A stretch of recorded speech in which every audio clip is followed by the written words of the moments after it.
আমার গাড়ি পেছনে ছিলেন, তারপরে যেভাবে ইট ছোড়া হয়েছে আমি অল্পের জন্য বেঁচেছি, তারপরে ইট যেমনভাবে ছোড়া হয়েছে বেপরোয়াভাবে, যার ফলে আজকে দেখা যাচ্ছে যে এই কপালের এই অবস্থা। আমি দাবি করি যে অবিলম্বে বাংলায় 365 চালু হওয়া উচিত। আশঙ্কা ছিল সেটাই সত্যি হলো। বিজেপির সর্বভারতীয় সভাপতি জেপি নাড্ডার সভার আগে অশান্তি ডায়মন্ড হারবারে। অভিষেক বন্দ্যোপাধ্যায়ের গড়ে নাড্ডার সভার আগে তাঁর কনভয় দফায় দফায় আটকানো হয় শিরাকোল মোড় থেকে। কনভয় ইট ছোড়া হয়, ভাঙচুর করা হয় সংবাদ মাধ্যমের গাড়িও। ইট ছোড়া হয় কেন্দ্রীয় নেতা তথা পশ্চিমবঙ্গের পর্যবেক্ষক কৈলাস বিজয়বর্গীয়র গাড়িতে। গাড়ির সামনের কাঁচ ভেঙে যায়, গাড়ির চালকের দিকের কাঁচ ভেঙে পাথর গাড়ির ভিতর ঢুকে যায়। বিজেপির রাজ্য সভাপতি দিলীপ ঘোষ বুধবারের অভিজ্ঞতা থেকে বৃহস্পতিবার সকালে আশঙ্কা প্রকাশ করে বলেছিলেন নাড্ডার কনভয় হামলা হতে পারে। ডায়মন্ড হারবারকে ওরা নিজেদের শেষ কেল্লা মনে করছেন। ওখানে বিজেপি যদি ঢুকে যায় মনে হচ্ছে পার্টিটা এবং সরকারটা পড়ে যাবে। সেই জন্য সমস্ত শক্তি লাগিয়ে দুষ্কৃতকারীদের, সমাজ বিরোধীদের একত্রিত করা হচ্ছে গণ্ডগোল করার জন্য। আমাদের কাছেও খবর আছে। আর পুলিশ নিষ্ক্রিয় দাঁড়িয়ে দাঁড়িয়ে সব দেখছে। কালকেও কলকাতায় এত বড় সিকিউরিটি ল্যাবস হলো, পার্টি অফিস সামনে থেকে আরম্ভ করে ভবানীপুর যেখানে গেলাম, কোথাও পুলিশের সহযোগিতা নেই, পুলিশের উপস্থিতিই ছিল না। আমি দেশের হোম মিনিস্টারকে নিয়ে চিঠিও লিখেছি, এখানকার প্রশাসনকেও জানিয়েছি।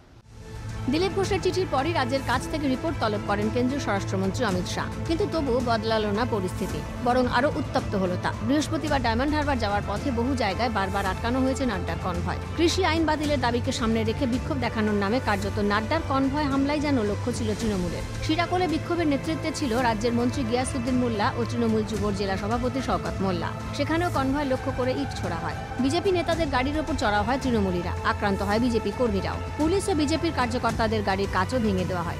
একটু এগিয়ে সরিষাতেও পথ অবরোধ, কনভয় আটকানো হয়। দিলীপ ঘোষ ও মুকুল রায়ের গাড়ি আটকে কাচের ওপর ধাক্কাধাক্কি হয়। সংবাদ মাধ্যমের গাড়িতেও ভাঙচুর চালানো হয়। ডায়মন্ড হারবারের বিভিন্ন জায়গায় পথ অবরোধে স্পষ্ট হয়ে যায় নাড্ডাকে আটকাতেই পরিকল্পনা মাফিক তৃণমূলের রাস্তা অবরোধ। অভিযোগও তাই। এখানকার স্থানীয় সাংসদ অভিষেক বন্দ্যোপাধ্যায় এবং লোকাল পুলিশ তারা যৌথ সাজেশে এই আজকের এই আক্রমণ। তৃণমূল কংগ্রেস বুঝতে পেরেছে যে নিশ্চিত পরাজয়, আর সেই কারণে ওদের মাথা খারাপ হয়ে গিয়েছে। যে কারণে অগণতান্ত্রিকভাবে কোনো দলের রাষ্ট্রীয় সভাপতির কনভয়ে হামলা এ ভারতবর্ষে কেন পৃথিবীতে কোথাও শোনা যায়নি। अभी गाड़ी देखो हमारी कैसी है। आपकी गाड़ी का शीशा टूटा, शीशा फोड़ दी पूरी गाड़ी, सिक्योरिटी भी इंजर्ड। गृह मंत्रालय की तरफ से नोटिस, दूसरी तरफ से आज भी कई ऐसी तस्वीर देखने को मिली है, क्या कहेंगे? देखिए अराजकता है, कहीं यहाँ पे कोई लॉ एंड ऑर्डर नहीं है।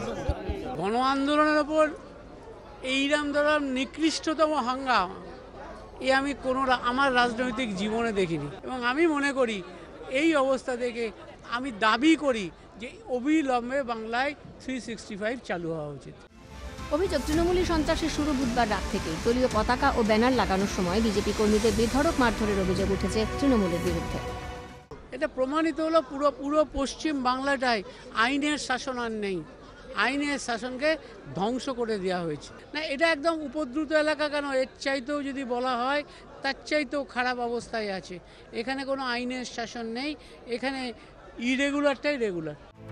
গত লোকসভা নির্বাচনের আগে ডায়মন্ড হারবারের জনসভা করেছিলেন প্রধানমন্ত্রী নরেন্দ্র মোদী। সেই ভোটে তৃণমূলের অভিষেক বন্দ্যোপাধ্যায় জয় পেলেও ভোট অনেকটাই বাড়িয়েছিল পদ্মফুল। তবে অভিষেকের সেই জয় নিয়ে প্রশ্ন ছিল বিরোধীদের তোলা সন্ত্রাসের বহু অভিযোগে। এবার বিধানসভা নির্বাচনের আগে অভিষেক গড়ে বিজেপির সর্বভারতীয় সভাপতি জেপি নাড্ডা। ভোটের আগে নাড্ডার এই সফর যে উদ্বেগ ও আতঙ্কের কারণ হয়ে দাঁড়িয়েছে, বৃহস্পতিবার ডায়মন্ড হারবার জুড়ে তৃণমূলী দৌরাত্ম সে কথারই জানান দিল।